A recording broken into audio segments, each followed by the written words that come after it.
اور فرماتا ہے کہ اپنے رب کی اس وقت تک عبادت کرو جب تک کہ تیری موت نہ آ جائے۔ اس طریقے سے اللہ تبارک و تعالی نے پورے قرآن میں مختلف مقامات پر مختلف طریقوں سے 186 مرتبہ اپنے بندوں کو نماز قائم کرنے کا حکم دیا ہے، کیونکہ نماز تمام برائیوں سے روکتی ہے۔ جیسا کہ قرآن مقدس میں ذکر ہے، بے شک نماز تمام برائیوں اور برے کاموں سے روکتی ہے۔ اللہ تبارک و تعالی اپنے بندوں کو نماز پر پابندی کرنے کی تلقین اسی لیے کر رہا ہے تاکہ اس کے بندے ضلالت و گمراہی کے دلدل میں نہ پھنسیں اور حق کی راہ پر گامزن رہیں، تمام تر اختلافات اور مصیبت سے بچے رہیں۔ اگر آپ قرآن مقدس کی تلاوت کریں گے تو بے شمار آیات آپ کو ایسی ملیں گی جو نماز کی فرضیت پر دلالت کرتی ہے، اور آپ جان لیں گے کہ بے شک نماز ہر حال میں فرض ہے اور اس سے بچنے کا کوئی چارہ کار نہیں۔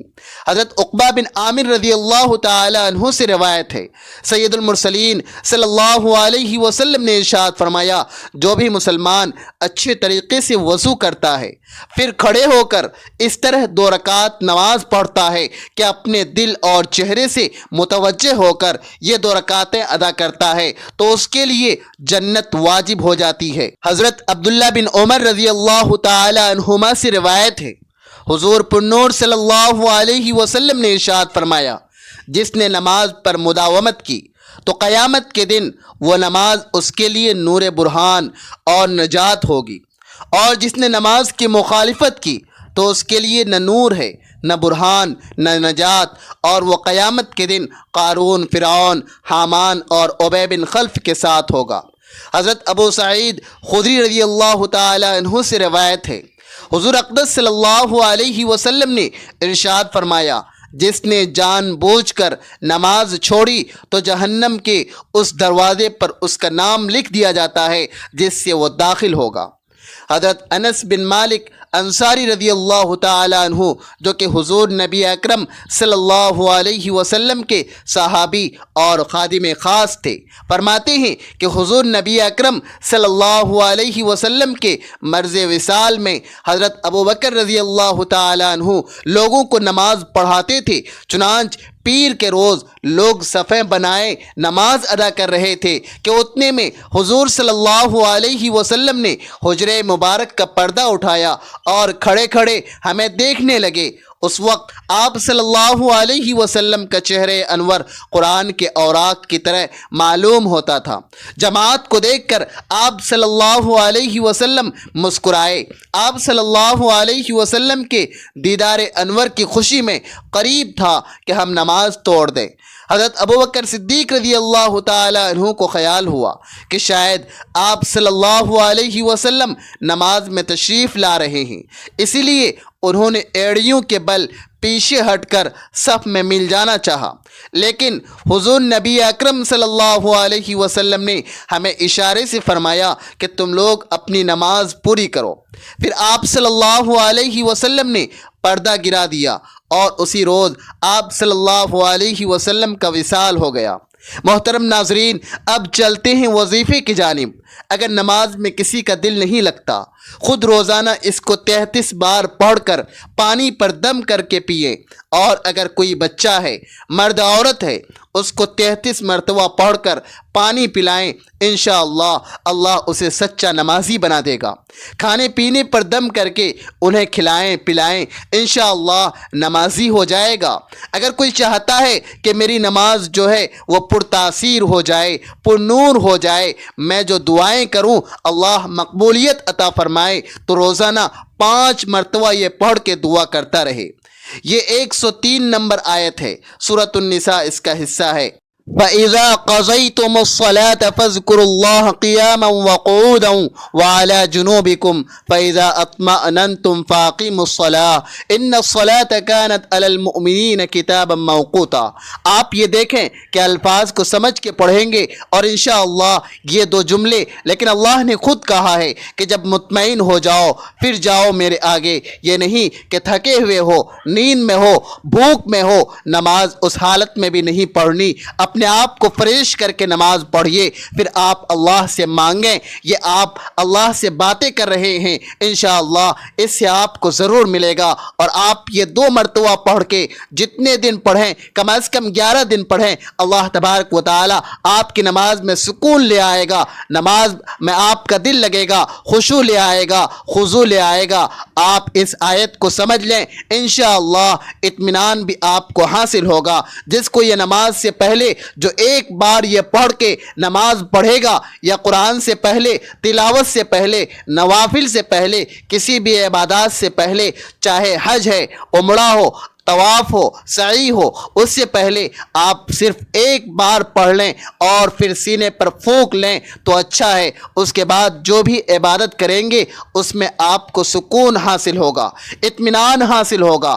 سورۃ البقرہ آیت نمبر 186 میں ارشاد باری وَإِذَا تعالی ہے، سَأَلَكَ عِبَادِي عَنِّي فَإِنِّي قَرِيبٌ أُجِيبُ دَعْوَةَ الدَّاعِ إِذَا دَعَانِ فَلْيَسْتَجِيبُوا لِي وَلْيُؤْمِنُوا بِي لَعَلَّهُمْ يَرْشُدُونَ۔ قرآن مجید کی سورہ اعراف آیت نمبر 5655 میں اللہ تبارک و تعالی ارشاد فرماتا ہے، ادعوا ربکم تضرعا وخفیا انہ لا يحب المعتدین ولا تفسدوا فی الارض بعد اصلاحها وادعوه خوفا وطمعا ان رحمت اللہ قریب من المحسنین۔ اللہ کے پیارے نبی حضرت محمد صلی اللہ علیہ وسلم دعا کی عظمت، اس کی برکتیں، دعا کے آداب اور دعا کرنے کے بارے میں واضح ہدایت دی ہیں۔ ایسی بے شمار احادیث ہیں جن میں دعا کا ذکر ہے اور دعا کی اہمیت و فضیلت کو واضح کیا گیا ہے۔ حضرت عبداللہ بن عمر رضی اللہ تعالی عنہما سے روایت ہے کہ رسول اللہ صلی اللہ علیہ وسلم نے فرمایا، دعا کار آمد اور نفع مند ہوتی ہے، اور ان حوادث میں بھی جو نازل ہو چکے ہیں اور ان میں بھی جو ابھی نازل نہیں ہوئے۔ بس اے خدا کے بندو، دعا کا اہتمام کرو۔ ایک اور حدیث حضرت عبداللہ بن مسعود رضی اللہ تعالی عنہ سے مروی ہے کہ حضرت محمد صلی اللہ علیہ وسلم نے ارشاد فرمایا، اللہ سے اس کا فضل مانگو، کیونکہ اللہ تبارک و تعالی کو یہ بات محبوب ہے کہ اس کے بندے اس سے دعا کریں اور مانگیں۔ اللہ تبارک و تعالی کے کرم سے امید رکھتے ہوئے اس بات کا انتظار کرنا کہ وہ بلا اور پریشانی کو اپنے کرم سے دور فرما دے گا۔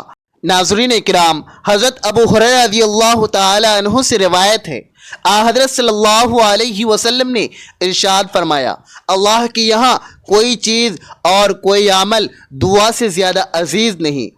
اے اللہ رب العزت، اے ساری کائنات کے شہنشاہ، اے ساری مخلوق کے پالنے والے، اے زندگی موت کا فیصلہ کرنے والے، اے آسمانوں اور زمینوں کے مالک، اے پہاڑوں اور سمندروں کے مالک، اے انسانوں اور جناتوں کے معبود، اے عرش اعظم کے مالک، اے فرشتوں کے معبود، اے عزت اور ذلت کے مالک، اے بیماروں کو شفا دینے والے، اے بادشاہوں کے بادشاہ، اے اللہ، ہم تیرے گنہگار بندے ہیں، تیرے خطا کار بندے ہیں، ہمارے گناہوں کو معاف فرما، ہماری خطاؤں کو معاف فرما۔ اے اللہ، ہم اگلے پچھلے صغیرہ کبیرہ سبھی گناہوں، خطاؤں اور نافرمانیوں کی معافی مانگتے ہیں۔ اے اللہ رب العزت، ہم اپنے گناہوں سے توبہ کرتے ہیں، ہماری توبہ قبول فرما۔ اے اللہ، ہم گنہگار ہیں، سیاہ کار ہیں، بدکار ہیں، تیرے احکام کے نافرمان ہیں، ناشکرے ہیں، لیکن میرے معبود تیرے نام لیوا بندے ہیں، تیری توحید کی گواہی دیتے ہیں۔ تیرے سوا کوئی عبادت کے لائق نہیں، تیرے سوا کوئی بندگی کے لائق نہیں، تیرے سوا کوئی تعریف کے لائق نہیں۔ ہمارے معبود، ہمارے گناہ تیری رحمت سے بڑے نہیں ہیں، تو اپنی رحمت سے ہمارے گناہوں کو، ہمارے صغیرہ کبیرہ تمام گناہوں کو معاف کر دے۔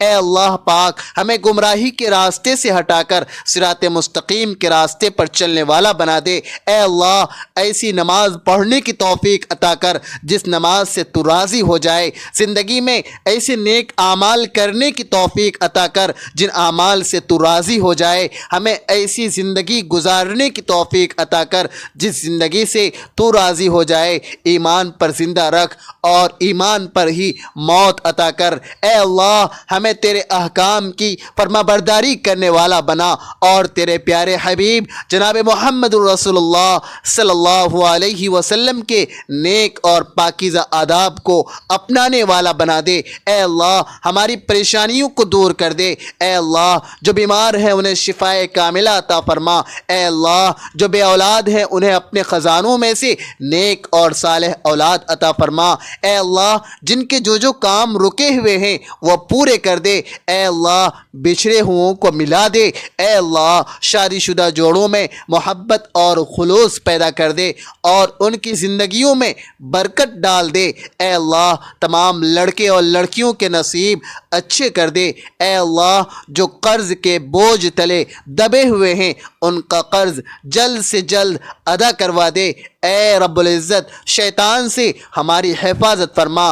اے اللہ حلال رزق کمانے کی توفیق عطا فرما۔ آمین یا رب العالمین۔ یا اللہ ہم سب کو نماز کی لذت عطا فرما، خشوع و خضوع عطا فرما، استقامت عطا فرما۔ آمین ثم آمین یا رب العالمین۔ ناظرین سے گزارش ہے کہ اللہ تبارک و تعالیٰ کے 99 ناموں میں سے کوئی ایک نام لکھ کر کمنٹس میں ضرور شیئر کریں۔ ویڈیو اچھی لگی ہو تو لائک کریں، شیئر کریں اور چینل کو سبسکرائب کرنا نہ بھولیں۔ اللہ تبارک و تعالی ہم سب کا حامی و ناصر ہو۔ آمین۔ جزاک اللہ خیرہ۔